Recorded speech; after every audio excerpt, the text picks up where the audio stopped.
இறுதியாக இட்ட பதிவில் முஸ்லிம்களுடைய பொருளாதாரத்தை தன் வசப்படுத்திக் கொள்வதற்காக பல்வேறுபட்ட திட்டங்களை முஸ்லிம்கள் பற்றிய கெட்ட எண்ணங்களை பரப்புவதற்காக முஸ்லிம்களுடைய ஆடை தரித்து பல அநியாயமான செயல்களை செய்து முஸ்லிம்கள் தொடர்பாக பல கெட்ட எண்ணங்களை சமூகத்தில் பரப்பினார்கள். பல கொடிய செயல்களை செய்து முஸ்லிம்களுடன் எந்த விதமான கொடுக்கல் வாங்கலும் செய்யக்கூடாது என்கின்ற அடிப்படையில் அவர்களுடைய பிரச்சாரங்கள் ஊடகங்கள் மூலமாக மேற்கொள்ளப்பட்டது என்ற விடயத்தை கூறியிருந்தேன். அதனுடைய தொடர்ச்சியாக தற்போது அந்த விடயத்தை முஸ்லிம்கள் கொடியவர்கள் பாதகமான செயல்களை செய்யக்கூடியவர்கள் என்கின்ற விடயத்தை தற்கால அரசியல்வாதிகளும் பயன்படுத்தி கொண்டு தன்னுடைய அரசியல் யாகத்தை அடைந்து கொள்கின்ற அதே நேரம் வியாபாரிகளும் அரசியல் ரீதியாக அரசாங்கங்கள் பல்வேறுபட்ட நடைமுறைகளை பின்பற்றி முஸ்லிம்களுடைய பொருளாதாரத்தை சீரழிக்கின்ற செயற்பாடுகளிலே தற்போதும் இடம்பெற்றுக் கொண்டிருக்கிறது.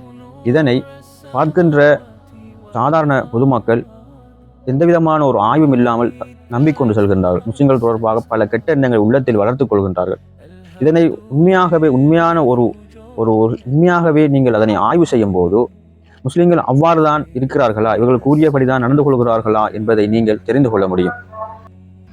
அதேபோல் நாம் பொதுவாக சிந்திக்கும் போது இந்த ஒருவரை கெட்டவராக நாம் சித்தரிக்கிறோம் என்று சொன்னால் ஒருவரை நாம் இன்னொருவருக்கு அல்லது இன்னொரு சமூகத்திற்கு கெட்டவர்களாக காட்டுவதனுடைய நோக்கம் மிகப்பிரதமான இந்த உலகத்தினுடைய மிக பிரதானமாக இரண்டே நோக்கம்தான். அரசியல் லாபம் அடைவது, வியாபாரத்தை பொருளாதாரத்தை தன்னுடைய வசப்படுத்திக் கொள்வது. இந்த இரண்டு நோக்கங்களுக்காகத்தான் ஒரு சமூகத்தை இன்னொரு சமூகத்திடம் அல்லது மக்களிடம் கெட்டவர்களாக அநியாயக்காரர்களாக சித்தரிப்பது.